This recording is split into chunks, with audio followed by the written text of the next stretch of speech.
भगवत गीता साक्षात भगवान की वाणी है। यह अर्जुन और भगवान श्री कृष्ण के बीच में हुआ दैवी संवाद है। ये संवाद आज से 5000 वर्ष पूर्व कुरुक्षेत्र नामक स्थान पर हुआ। भगवत गीता में जीवन के सभी महत्वपूर्ण प्रश्नों का उत्तर है, जैसे हम कौन हैं, भगवान कौन है, हमें कष्ट क्यों होते हैं, क्या पुनर्जन्म होता है, क्या अन्य ग्रहों पर जीवन है, हम कैसे इस जन्म और अगले जन्म में सुखी रह सकते हैं, हम कैसे भगवत धाम को जा सकते हैं। कोई पूछ सकता है कि कुरुक्षेत्र में हुए महान युद्ध जिसके दौरान भगवत गीता कही गई, उसका कारण क्या था। 5000 वर्ष पहले विचित्रवीर्य नामक एक महान राजा का देहांत हो गया। क्योंकि उसका बड़ा पुत्र धृतराष्ट्र जन्म से अंधा होने के कारण राज्यभार संभालने में असमर्थ था, अतः उसके छोटे भाई पांडु ने राज्य सिंहासन संभाला। पांडु की मृत्यु के बाद उसके 5 पुत्र, जो पांडवों के नाम से विख्यात थे, जो नियमानुसार राज्य के उत्तराधिकारी बने, लेकिन पांडव भी बालक ही थे, अतः धृतराष्ट्र ने स्वयं राज्यभार संभाला। धृतराष्ट्र के 100 पुत्र थे, जो कौरवों के नाम से जाने जाते थे। जब पांडव बड़े होकर राज्य संभालने लायक हुए, तो वे संपूर्ण राज्य नहीं लेना चाहते थे, हालांकि वो उनका नियम संगत अधिकार था। वे राज्य को अपने चचेरे भाइयों के साथ बांटना चाहते थे और इस प्रकार राज्य को पांडवों और कौरवों के बीच बांट दिया गया। लेकिन कौरवों में ज्येष्ठ दुर्योधन अपने भाग से संतुष्ट न था। वो संपूर्ण राज्य को स्वयं ही भोगना चाहता था। उसने पांडवों को मारने के लिए कई षड्यंत्र रचे, लेकिन वो असफल रहा। फिर उसने नियम के विरुद्ध संपूर्ण राज्य को हड़प लिया और पांडवों को राज्य से निष्कासित कर दिया। पांडवों ने फिर 5 गांव की मांग की। दुर्योधन ने उत्तर दिया, 5 गांव तो दूर, वो सुई की नोक के बराबर भी जमीन नहीं दे सकता। भगवान श्री कृष्ण ने जमीन के इस झगड़े को शांतिपूर्ण एवं अहिंसात्मक तरीके से सुलझाने का प्रस्ताव रखा, लेकिन दुर्योधन ने यह प्रस्ताव को अस्वीकार करते हुए पांडवों के प्रति युद्ध की घोषणा कर दी और इस प्रकार महाभारत का महान युद्ध अवश्यंभावी हो गया। युद्ध की तैयारी में अर्जुन और दुर्योधन दोनों ही भगवान श्री कृष्ण के पास सहायता मांगने गए। भगवान श्री कृष्ण उनकी मदद मांगने को आए किसी भी व्यक्ति को नहीं ठुकराते थे, चाहे वह सज्जन हो या दुर्जन। भगवान श्री कृष्ण ने अपनी संपूर्ण सेना को एक ओर तथा स्वयं को मार्गदर्शक के रूप में दूसरी ओर देने का प्रस्ताव रखा। दुर्योधन ने भगवान श्री कृष्ण की सेना को चुना, जबकि अर्जुन भगवान को मार्गदर्शक के रूप में प्राप्त करने को उत्सुक था।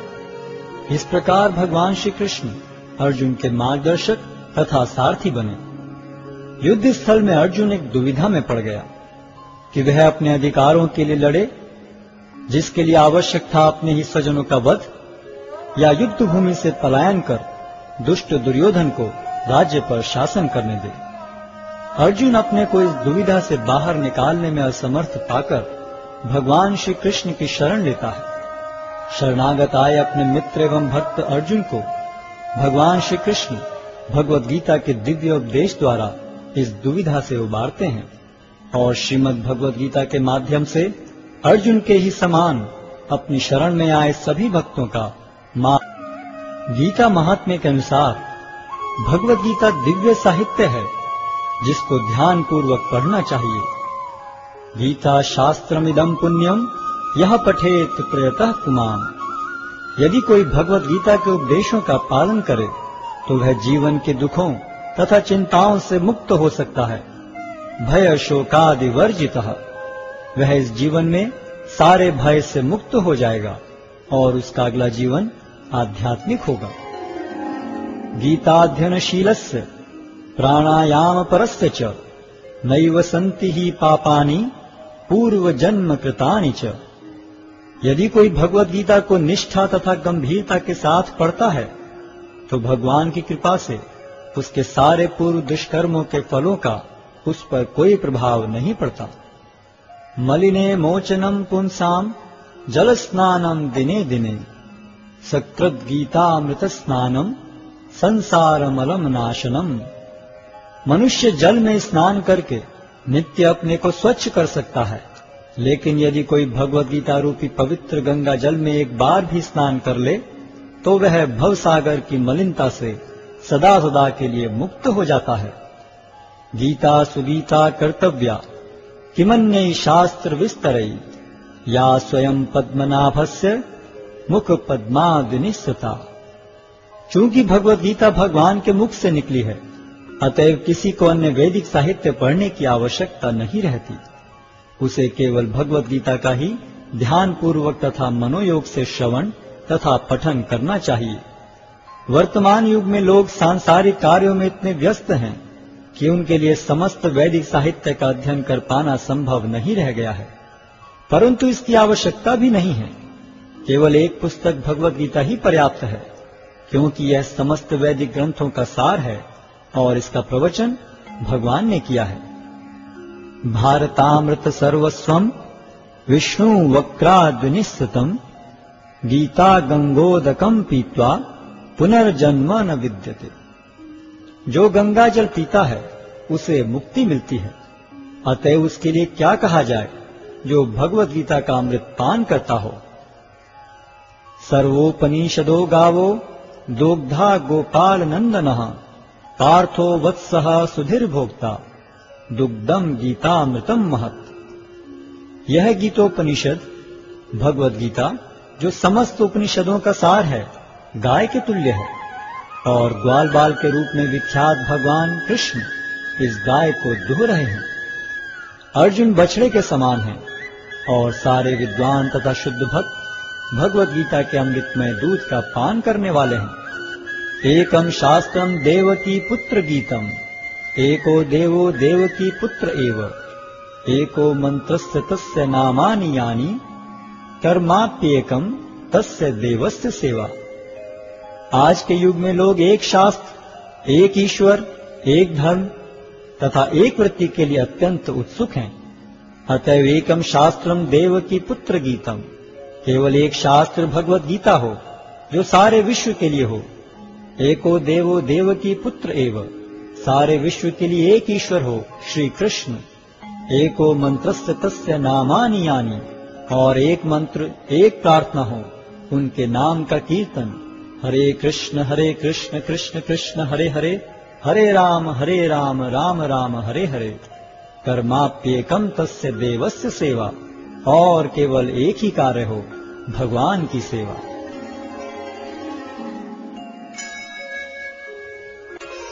अध्याय 1 कुरुक्षेत्र के युद्ध स्थल में सैन्य निरीक्षण। धृतराष्ट्र ने कहा, हे संजय, धर्मभूमि कुरुक्षेत्र में युद्ध की इच्छा से एकत्र हुए मेरे तथा पांडु के पुत्रों ने क्या किया?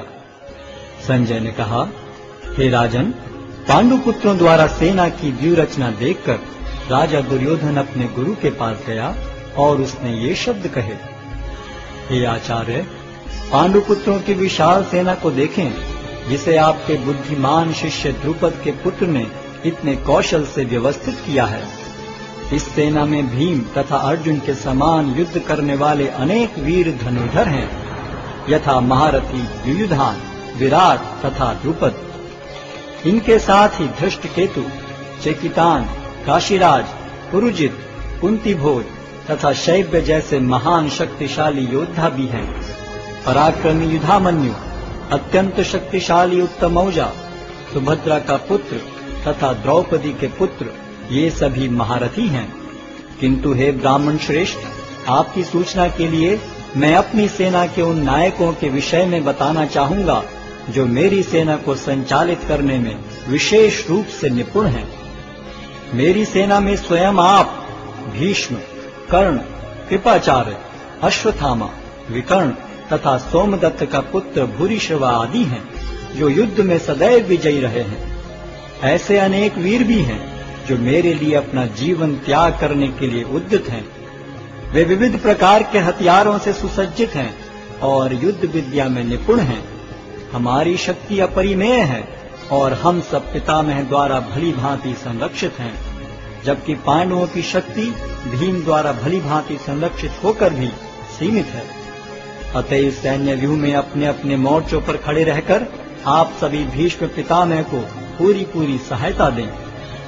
तब कुरुवंश के वयोवृद्ध परम प्रतापी एवं वृद्ध पितामह ने सिंह गर्जन किसी ध्वनि करने वाले अपने शंख को उच्च स्वर में बजाया, जिससे दुर्योधन को हर्ष हुआ। तत्पश्चात शंख, नगाड़े, बिगुल, तुरही तथा सिंह सहसा एक साथ बज उठे।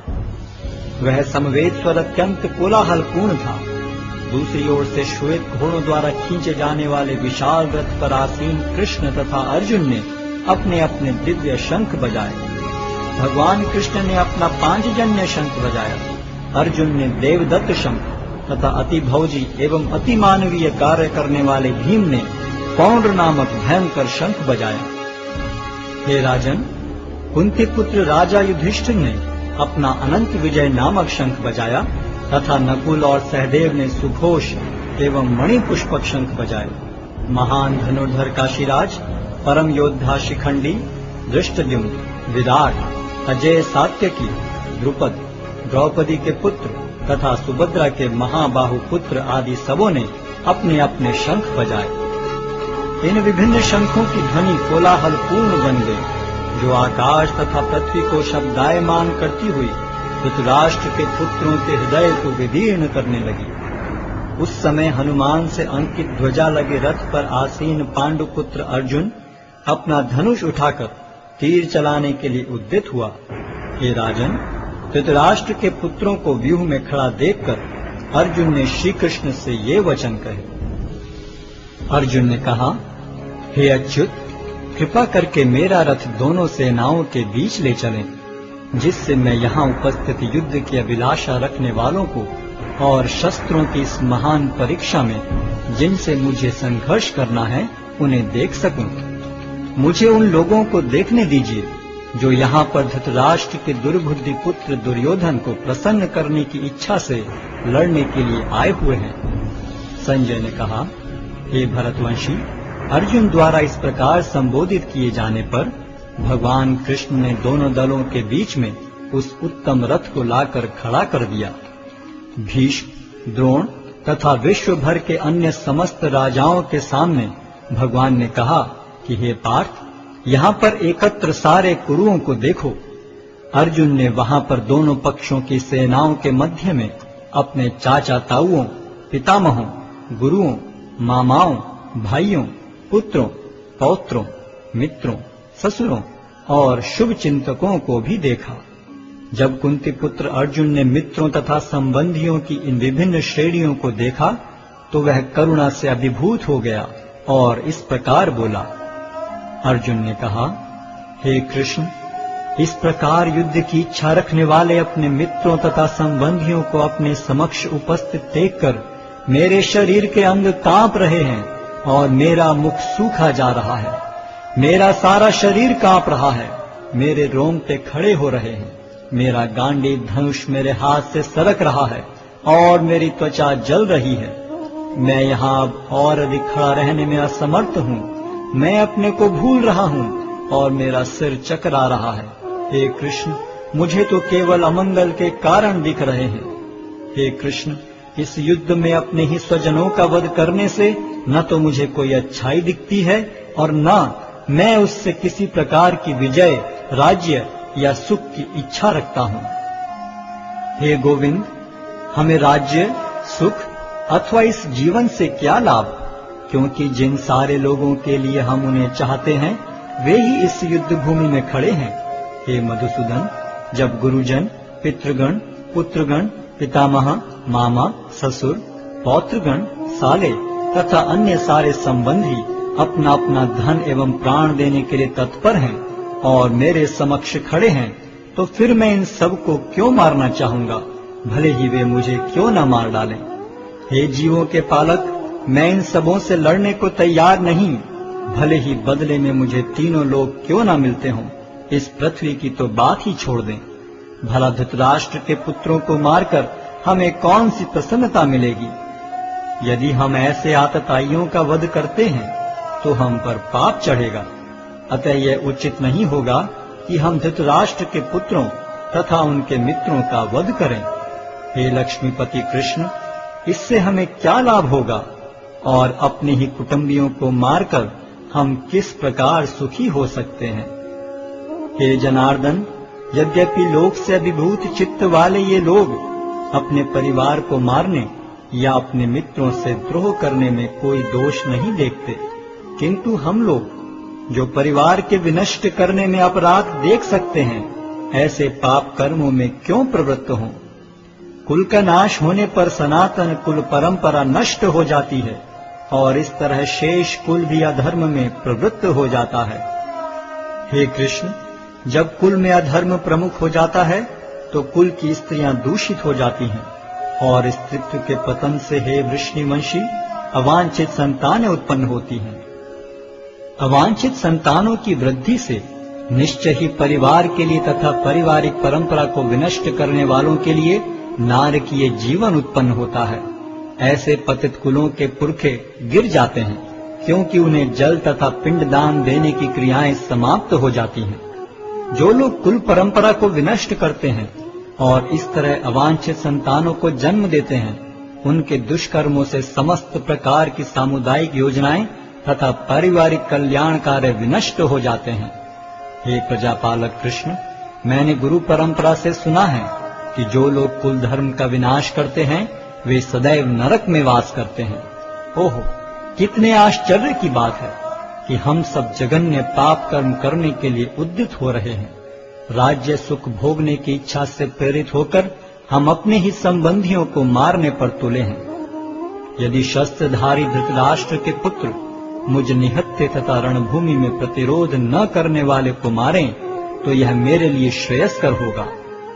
संजय ने कहा, युद्ध भूमि में इस प्रकार कहकर अर्जुन ने अपना धनुष तथा बाण एक ओर रख दिया और शोक संतप्त चित्त से रथ के आसन पर बैठ गया।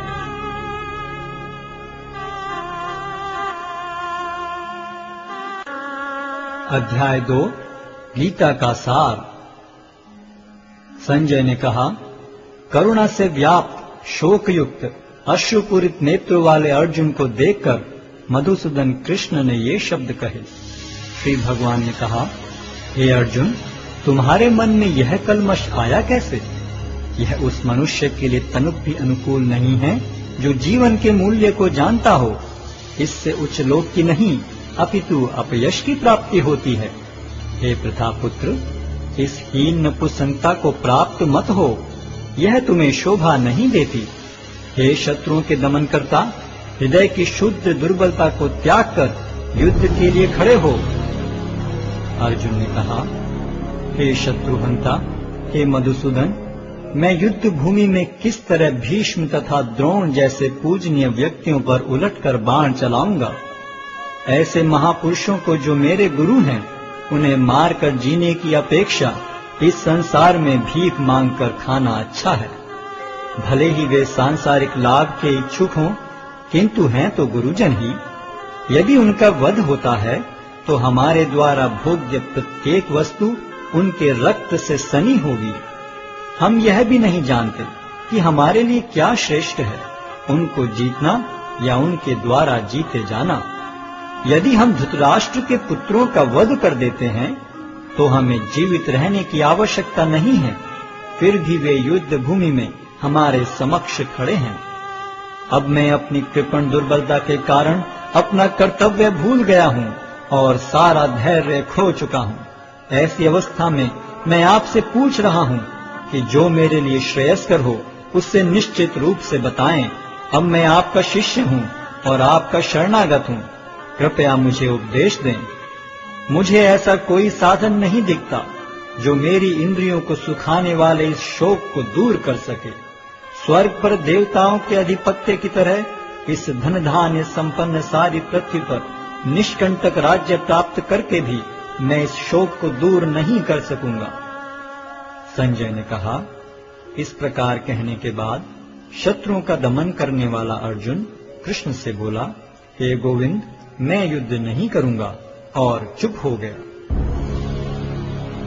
हे भरतवंशी धृतराष्ट्र, उस समय दोनों सेनाओं के मध्य शोकमग्न अर्जुन से कृष्ण ने मानो हंसते हुए ये शब्द कहे। श्री भगवान ने कहा, तुम पांडित्यपूर्ण वचन करते हुए उनके लिए शोक कर रहे हो जो शोक करने योग्य नहीं हैं। जो विद्वान होते हैं वे न तो जीवित के लिए न ही मृत के लिए शोक करते हैं। ऐसा कभी नहीं हुआ कि मैं न रहा हूं या तुम न रहे हो, अथवा ये समस्त राजा न रहे हों, और न ऐसा है कि भविष्य में हम लोग नहीं रहेंगे। जिस प्रकार शरीरधारी आत्मा इस शरीर में बाल्यावस्था से तरुणावस्था में और फिर वृद्धावस्था में निरंतर अग्रसर होता रहता है, उसी प्रकार मृत्यु होने पर आत्मा दूसरे शरीर में चला जाता है। धीर व्यक्ति ऐसे परिवर्तन से मोह को प्राप्त नहीं होता। हे कुंती पुत्र, सुख तथा दुख का क्षणिक उदय तथा कालक्रम में उनका अंतर्धान होना सर्दी तथा गर्मी की ऋतुओं के आने जाने के समान है। हे भरतवंशी, वे इंद्रिय बोध से उत्पन्न होते हैं और मनुष्य को चाहिए कि अविचल भाव से उनको सहन करना सीखे। हे पुरुष श्रेष्ठ अर्जुन, जो पुरुष सुख तथा दुख में विचलित नहीं होता और इन दोनों में संभाव रखता है, वह निश्चित रूप से मुक्ति के योग्य है। तत्वदर्शियों ने यह निष्कर्ष निकाला है कि असत का तो कोई चिरस्थायित्व नहीं है, किंतु सत अपरिवर्तनीय रहता है। उन्होंने इन दोनों की प्रकृति के अध्ययन द्वारा यह निष्कर्ष निकाला है। जो सारे शरीर में व्याप्त है उसे ही तुम अविनाशी समझो। उस अव्यय आत्मा को नष्ट करने में कोई भी समर्थ नहीं है। अविनाशी, अप्रमेय तथा शाश्वत जीव के भौतिक शरीर का अंत अवश्यम भावी है। अतः हे भरतवंशी, युद्ध करो। जो इस जीवात्मा को मारने वाला समझता है तथा जो इसे मरा हुआ समझता है, वे दोनों ही अज्ञानी हैं, क्योंकि आत्मा न तो मरता है और न मारा जाता है। आत्मा के लिए किसी भी काल में न तो जन्म है न मृत्यु। वह न तो कभी जन्मा है, न जन्म लेता है और न जन्म लेगा। वह अजन्मा, नित्य, शाश्वत तथा पुरातन है। शरीर के मारे जाने पर वह मारा नहीं जाता। हे पार्थ, जो व्यक्ति यह जानता है कि आत्मा अविनाशी, अजन्मा, शाश्वत तथा अव्यय है, वह भला किसी को कैसे मार सकता है या मरवा सकता है। जिस प्रकार मनुष्य पुराने वस्त्रों का त्याग कर नए वस्त्र धारण करता है, उसी प्रकार आत्मा पुराने तथा व्यर्थ के शरीरों को त्याग कर नवीन भौतिक शरीर धारण करता है। यह आत्मा न तो कभी किसी शस्त्र द्वारा खंड खंड किया जा सकता है, न अग्नि द्वारा जलाया जा सकता है, न जल द्वारा भिगोया या वायु द्वारा सुखाया जा सकता है। यह आत्मा अखंडित तथा अघुलनशील है। इसे न तो जलाया जा सकता है, न ही सुखाया जा सकता है। यह शाश्वत, सर्वव्यापी, अविकारी, स्थिर तथा सदैव एक सा रहने वाला है। यह आत्मा अव्यक्त, अकल्पनीय तथा अपरिवर्तनीय कहा जाता है। यह जानकर तुम्हें शरीर के लिए शोक नहीं करना चाहिए। किंतु यदि तुम यह सोचते हो कि आत्मा अथवा जीवन का लक्षण सदा जन्म लेता है तथा सदा मरता है, तो भी हे महाबाहु, तुम्हारे शोक करने का कोई कारण नहीं है। जिसने जन्म लिया है उसकी मृत्यु निश्चित है और मृत्यु के पश्चात पुनर्जन्म भी निश्चित है। अतः अपने अपरिहार्य कर्तव्य पालन में तुम्हें शोक नहीं करना चाहिए। सारे जीव प्रारंभ में अव्यक्त रहते हैं, मध्य अवस्था में व्यक्त होते हैं और विनष्ट होने पर पुनः अव्यक्त हो जाते हैं। अतः शोक करने की क्या आवश्यकता है। कोई आत्मा को आश्चर्य से देखता है, कोई इसे आश्चर्य की तरह बताता है तथा कोई इसे आश्चर्य की तरह सुनता है, किंतु कोई कोई इसके विषय में सुनकर भी कुछ नहीं समझ पाते। हे भरतवंशी, शरीर में रहने वाले का कभी भी वध नहीं किया जा सकता। अतः तुम्हें किसी भी जीव के लिए शोक करने की आवश्यकता नहीं है। क्षत्रिय होने के नाते अपने विशिष्ट धर्म का विचार करते हुए तुम्हें जानना चाहिए कि धर्म के लिए युद्ध करने से बढ़कर तुम्हारे लिए अन्य कोई कार्य नहीं है। अतः तुम्हें संकोच करने की कोई आवश्यकता नहीं है। हे पार्थ, वे क्षत्रिय सुखी हैं जिन्हें ऐसे युद्ध के अवसर अपने आप प्राप्त होते हैं। जिससे उनके लिए स्वर्ग लोक के द्वार खुल जाते हैं। किंतु यदि तुम युद्ध करने के स्वधर्म को संपन्न नहीं करते तो तुम्हें निश्चित रूप से अपने कर्तव्य की उपेक्षा करने का पाप लगेगा और तुम योद्धा के रूप में भी अपना यश खो दोगे। लोग सदैव तुम्हारे अपयश का वर्णन करेंगे और सम्मानित व्यक्ति के लिए अपयश तो मृत्यु से भी बढ़कर है। जिन जिन महान योद्धाओं ने तुम्हारे नाम तथा यश को सम्मान दिया है, वे सोचेंगे कि तुमने डर के मारे युद्ध भूमि छोड़ दी है और इस तरह वे तुम्हें तुच्छ मानेंगे। तुम्हारे शत्रु अनेक प्रकार के कटु शब्दों से तुम्हारा वर्णन करेंगे और तुम्हारी सामर्थ्य का उपहास करेंगे। तुम्हारे लिए इससे दुखदाई और क्या हो सकता है। हे कुंती पुत्र, तुम यदि युद्ध में मारे जाओगे तो स्वर्ग प्राप्त करोगे, या यदि तुम जीत जाओगे तो पृथ्वी के साम्राज्य का भोग करोगे।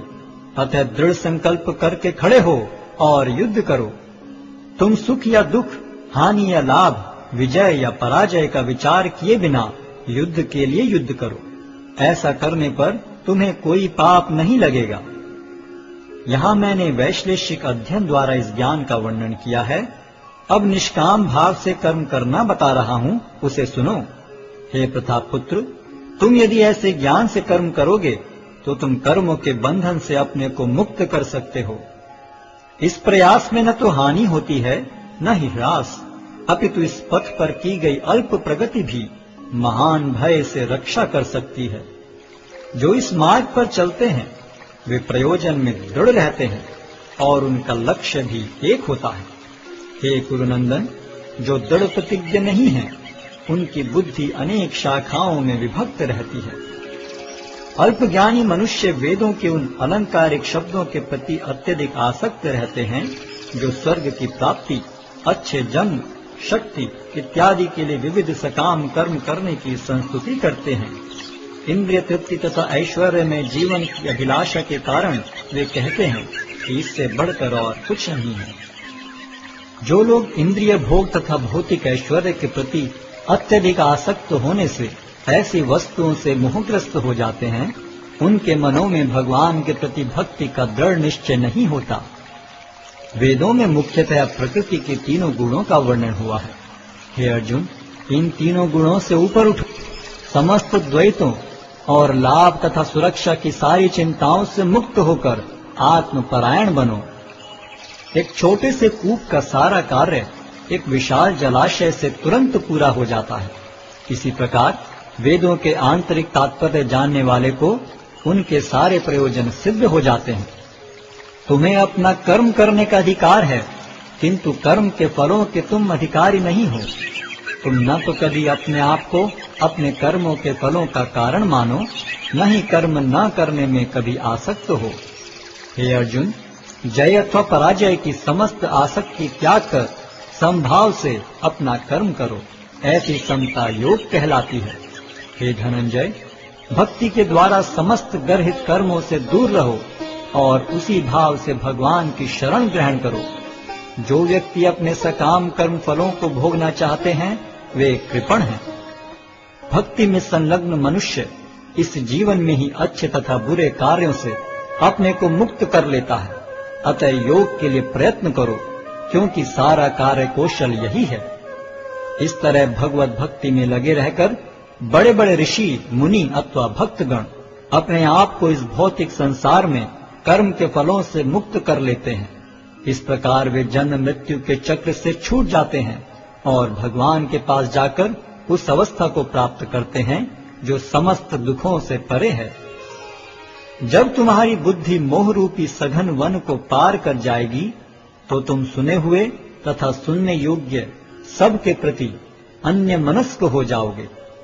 जब तुम्हारा मन वेदों की अलंकारमयी भाषा से विचलित न हो और वह आत्म साक्षात्कार की समाधि में स्थिर हो जाए, तब तुम्हें दिव्य चेतना प्राप्त हो जाएगी। अर्जुन ने कहा, हे कृष्ण, अध्यात्म में लीन चेतना वाले व्यक्ति के क्या लक्षण हैं? वह कैसे बोलता है तथा उसकी भाषा क्या है? वह किस तरह बैठता और चलता है? श्री भगवान ने कहा, हे पार्थ, जब मनुष्य मनोधर्म से उत्पन्न होने वाली इंद्रिय तृप्ति की समस्त कामनाओं का परित्याग कर देता है, और जब इस तरह से विशुद्ध हुआ उसका मन आत्मा में संतोष प्राप्त करता है, तो वह विशुद्ध दिव्य चेतना को प्राप्त स्थित प्रज्ञ कहा जाता है, जो त्रय तापों के होने पर भी मन में विचलित नहीं होता अथवा सुख में प्रसन्न नहीं होता, और जो आसक्ति, भय तथा क्रोध से मुक्त है, वह स्थिर मन वाला मुनि कहलाता है। इस भौतिक जगत में जो व्यक्ति न तो शुभ की प्राप्ति से हर्षित होता है और न अशुभ के प्राप्त होने पर उससे घृणा करता है, वह पूर्ण ज्ञान में स्थिर होता है। जिस प्रकार कछुआ अपने अंगों को संकुचित करके खोल के भीतर कर लेता है, उसी तरह जो मनुष्य अपनी इंद्रियों को इंद्रिय विषयों से खींच लेता है, वह पूर्ण चेतना में दृढ़ता पूर्वक स्थिर होता है। देहधारी जीव इंद्रिय भोग से भले ही निवृत्त हो जाए, पर उसमें इंद्रिय भोगों की इच्छा बनी रहती है, लेकिन उत्तम रस के अनुभव होने से ऐसे कार्यों को बंद करने पर वह भक्ति में स्थिर हो जाता है। हे अर्जुन, इंद्रियां इतनी प्रबल तथा वेगवान हैं कि वे उस विवेकी पुरुष के मन को भी बलपूर्वक हर लेती हैं, जो उन्हें वश में करने का प्रयत्न करता है।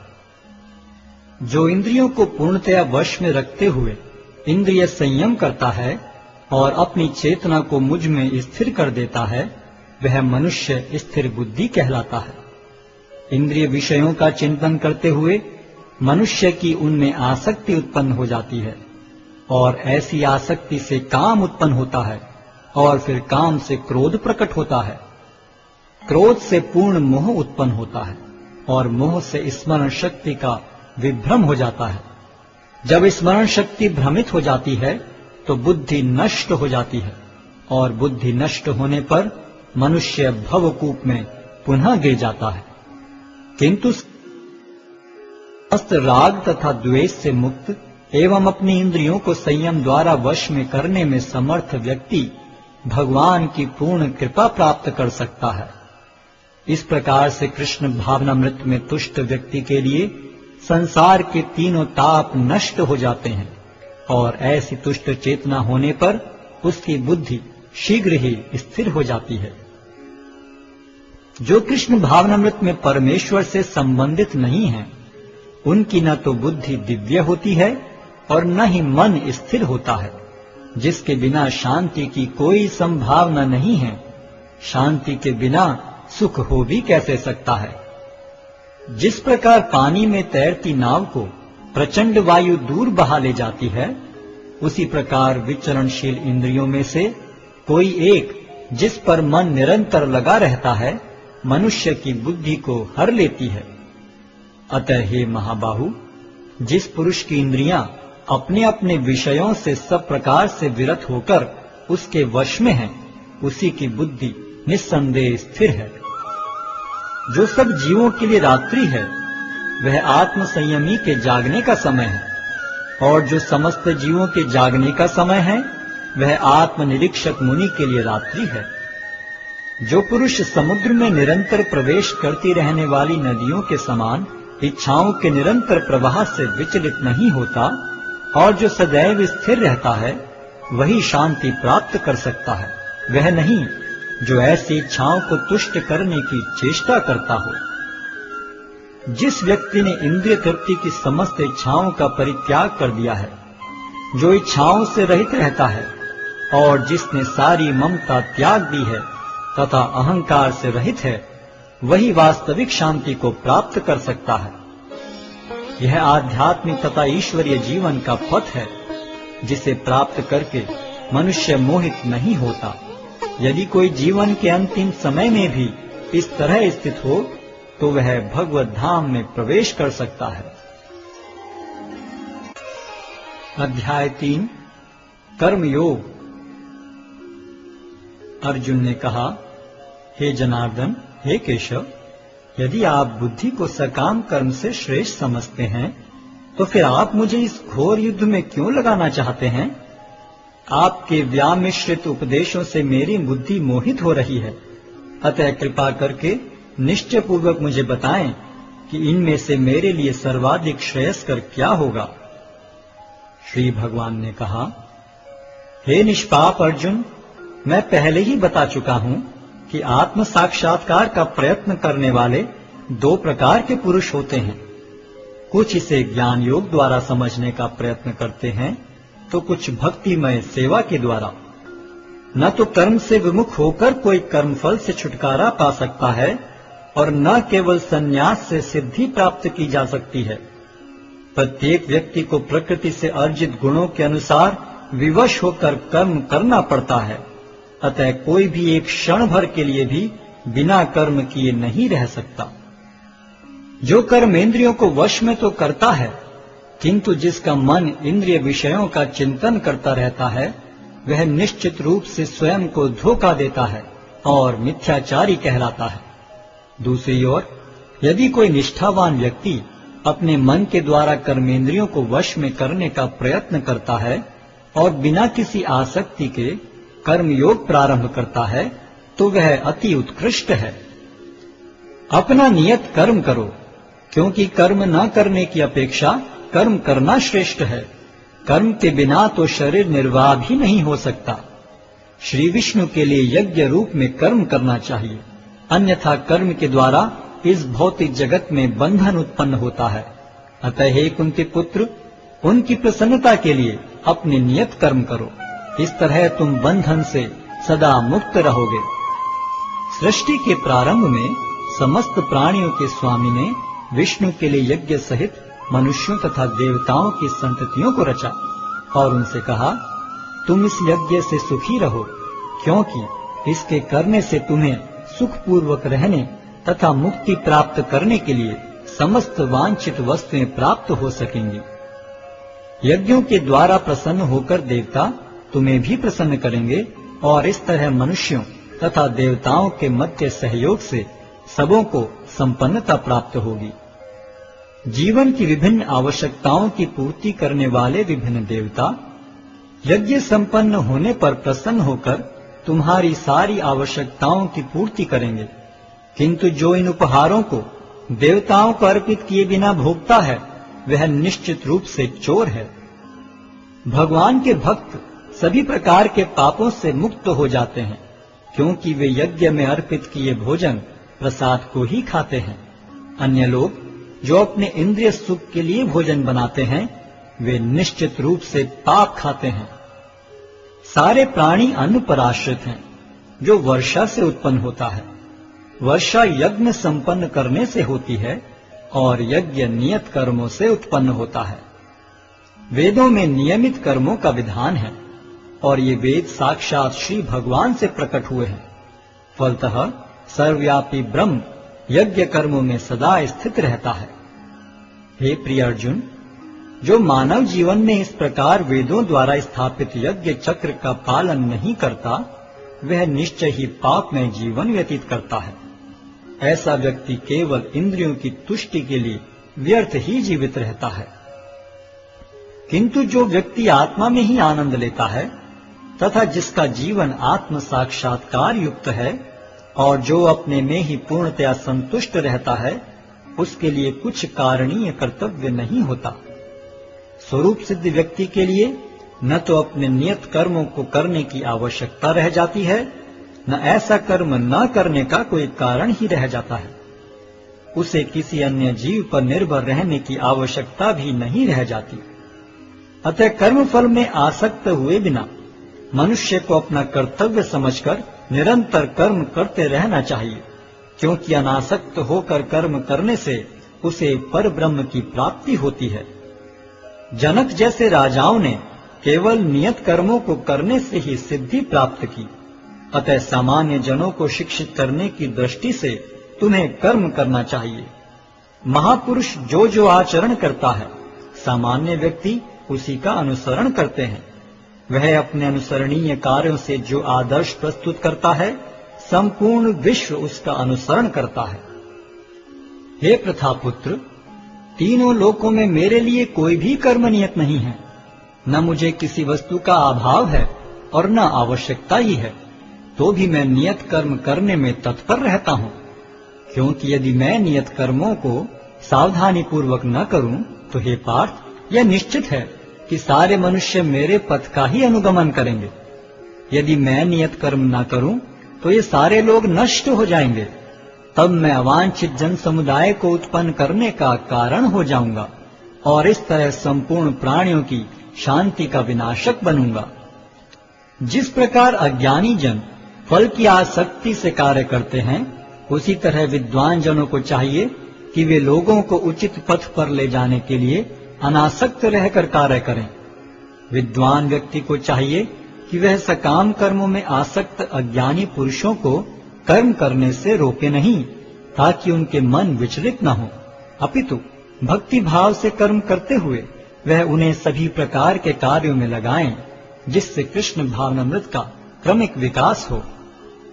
जीवात्मा अहंकार के प्रभाव से मोहग्रस्त होकर अपने आप को समस्त कर्मों का कर्ता मान बैठता है, जबकि वास्तव में वे प्रकृति के तीनों गुणों द्वारा संपन्न किए जाते हैं। हे महाबाहो, भक्ति भाव में कर्म तथा सकाम कर्म के भेद को भली भांति जानते हुए जो परम सत्य को जानने वाला है, वह कभी भी अपने आप को इंद्रियों में तथा इंद्रिय तृप्ति में नहीं लगाता। माया के गुणों से मोहग्रस्त होने पर अज्ञानी पुरुष पूर्णतया भौतिक कार्यों में संलग्न रहकर उनमें आसक्त हो जाते हैं। यद्यपि उनके ये कार्य उनमें ज्ञानाभाव के कारण अधम होते हैं, किंतु ज्ञानी को चाहिए कि उन्हें विचलित न करे। अतः हे अर्जुन, अपने सारे कार्यों को मुझ में समर्पित करके मेरे पूर्ण ज्ञान से युक्त होकर लाभ की आकांक्षा से रहित, स्वामित्व के किसी दावे के बिना तथा आलस्य से रहित होकर युद्ध करो। जो व्यक्ति मेरे आदेशों के अनुसार अपना कर्तव्य करते रहते हैं और ईर्ष्या रहित होकर इस उपदेश का श्रद्धा पूर्वक पालन करते हैं, वे सकाम कर्मों के बंधन से मुक्त हो जाते हैं। किंतु जो ईर्ष्यावश इन उपदेशों की उपेक्षा करते हैं और इनका पालन नहीं करते, उन्हें समस्त ज्ञान से रहित, दिग्भ्रमित तथा सिद्धि के प्रयासों में नष्ट भ्रष्ट समझना चाहिए। ज्ञानी पुरुष भी अपनी प्रकृति के अनुसार कार्य करता है, क्योंकि सभी प्राणी तीनों गुणों से प्राप्त अपनी प्रकृति का ही अनुसरण करते हैं। भला दमन से क्या हो सकता है? प्रत्येक इंद्रिय तथा उसके विषय से संबंधित राग द्वेष को व्यवस्थित करने के नियम होते हैं। मनुष्य को ऐसे राग तथा द्वेष के वशीभूत नहीं होना चाहिए, क्योंकि ये आत्म साक्षात्कार के मार्ग में अवरोधक हैं। अपने नियत कर्मों को दोषपूर्ण ढंग से संपन्न करना भी अन्य के कर्मों को भली भांति करने से श्रेयस्कर है। स्वीय कर्मों को करते हुए मरना पराये कर्मों में प्रवृत्त होने की अपेक्षा श्रेष्ठतर है, क्योंकि अन्य किसी के मार्ग का अनुसरण भयावह होता है। अर्जुन ने कहा, हे कृष्णवंशी, मनुष्य न चाहते हुए भी पाप कर्मों के लिए प्रेरित क्यों होता है? ऐसा लगता है कि उसे बलपूर्वक उनमें लगाया जा रहा हो।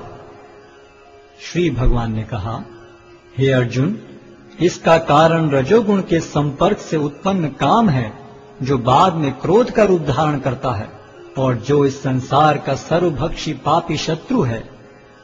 जिस प्रकार अग्नि धुएं से, दर्पण धूल से अथवा भ्रूण गर्भाशय से आवृत रहता है, उसी प्रकार जीवात्मा इस काम की विभिन्न मात्राओं से आवृत रहता है।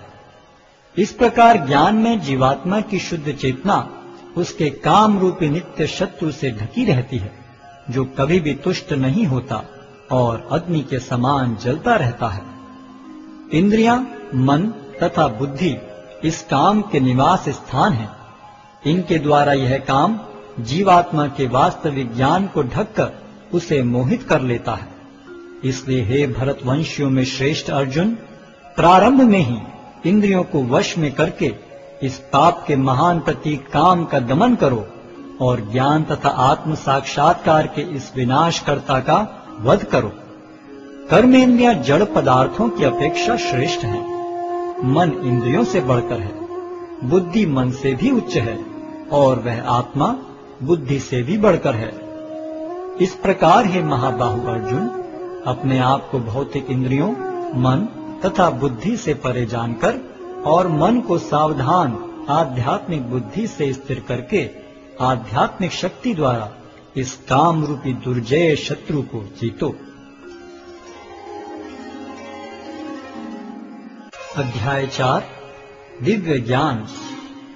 भगवान श्री कृष्ण ने कहा, मैंने इस अमर योग विद्या का उपदेश सूर्यदेव विवस्वान को दिया, और विवस्वान ने मनुष्यों के पिता मनु को उपदेश दिया, और मनु ने इसका उपदेश इक्ष्वाकु को दिया। आज मेरे द्वारा वही यह प्राचीन योग यानी परमेश्वर के साथ अपने संबंध का विज्ञान तुमसे कहा जा रहा है, क्योंकि तुम मेरे भक्त तथा मित्र हो। अतः तुम इस विज्ञान के दिव्य रहस्य को समझ सकते हो। इस प्रकार यह परम विज्ञान गुरु परंपरा द्वारा प्राप्त किया गया, और राज ऋषियों ने इसी विधि से इसे समझा, किंतु कालक्रम में यह परंपरा छिन्न हो गई। अतः यह विज्ञान यथारूप में लुप्त हो गया लगता है। अर्जुन ने कहा, सूर्यदेव विवस्वान आपसे पहले हो चुके हैं, तो फिर मैं कैसे समझूं कि प्रारंभ में भी आपने उन्हें इस विद्या का उपदेश दिया था? श्री भगवान ने कहा, तुम्हारे तथा मेरे अनेकानेक जन्म हो चुके हैं। मुझे तो उन सब का स्मरण है, किंतु हे परम तप, तुम्हें उनका स्मरण नहीं रह सकता है। यद्यपि मैं अजन्मा तथा विनाशी हूँ, और यद्यपि मैं समस्त जीवों का स्वामी हूँ, तो भी प्रत्येक युग में मैं अपने आदि दिव्य रूप में प्रकट होता हूँ। हे भरतवंशी, जब भी और जहाँ भी धर्म का पतन होता है और अधर्म की प्रधानता होने लगती है, तब तब मैं अवतार लेता हूँ। भक्तों का उद्धार करने, दुष्टों का विनाश करने तथा धर्म की फिर से स्थापना करने के लिए मैं हर युग में प्रकट होता हूँ। हे अर्जुन, जो मेरे आविर्भाव तथा कर्मों की दिव्य प्रकृति को जानता है, वह इस शरीर को छोड़ने पर इस भौतिक संसार में पुनः जन्म नहीं लेता, अपितु मेरे सनातन धाम को प्राप्त होता है। आसक्ति, भय तथा क्रोध से मुक्त होकर, मुझ में पूर्णतया तन्मय होकर और मेरी शरण में आकर बहुत से व्यक्ति भूतकाल में मेरे ज्ञान से पवित्र हो चुके हैं। इस प्रकार से उन सबों ने मेरे प्रति दिव्य प्रेम को प्राप्त किया है। जिस भाव से सारे लोग मेरी शरण ग्रहण करते हैं, उसी के अनुरूप मैं उन्हें फल देता हूँ। हे पार्थ, प्रत्येक व्यक्ति सभी प्रकार से मेरे पथ का अनुगमन करता है। इस संसार में मनुष्य सकाम कर्मों में सिद्धि चाहते हैं, फलस्वरूप वे देवताओं की पूजा करते हैं। निस्संदेह संसार में मनुष्य को सकाम कर्म का फल शीघ्र प्राप्त होता है। प्रकृति के तीनों गुणों और उनसे संबद्ध कर्म के अनुसार मेरे द्वारा मानव समाज के 4 विभाग रचे गए। यद्यपि मैं इस व्यवस्था का सृष्टा हूँ, किंतु तुम यह जान लो कि मैं इतने पर भी अव्यय अकर्ता हूँ। मुझ पर किसी कर्म का प्रभाव नहीं पड़ता, न ही मैं कर्म फल की कामना करता हूँ। जो मेरे संबंध में सत्य को जानता है, वह भी कर्मों के फल के पाश में नहीं बंधता। प्राचीन काल में समस्त मुक्त आत्माओं ने मेरी दिव्य प्रकृति को जान करके ही कर्म किया। अतः तुम्हें चाहिए कि उनके पद चिन्हों का अनुसरण करते हुए अपने कर्तव्य का पालन करो। कर्म क्या है और अकर्म क्या है, इसे निश्चित करने में बुद्धिमान व्यक्ति भी मोहग्रस्त हो जाते हैं। अतः मैं तुमको बताऊंगा कि कर्म क्या है, जिसे जानकर तुम सारे अशुभ से मुक्त हो सकोगे। कर्म की बारीकियों को समझना अत्यंत कठिन है। अतः मनुष्य को चाहिए कि वह यह ठीक से जाने कि कर्म क्या है, विकर्म क्या है और अकर्म क्या है। जो मनुष्य कर्म में अकर्म और अकर्म में कर्म देखता है, वह सभी मनुष्यों में बुद्धिमान है और सब प्रकार के कर्मों में प्रवृत्त रहकर भी दिव्य स्थिति में रहता है। जिस व्यक्ति का प्रत्येक प्रयास इंद्रिय तृप्ति की कामना से रहित होता है, उसे पूर्ण ज्ञान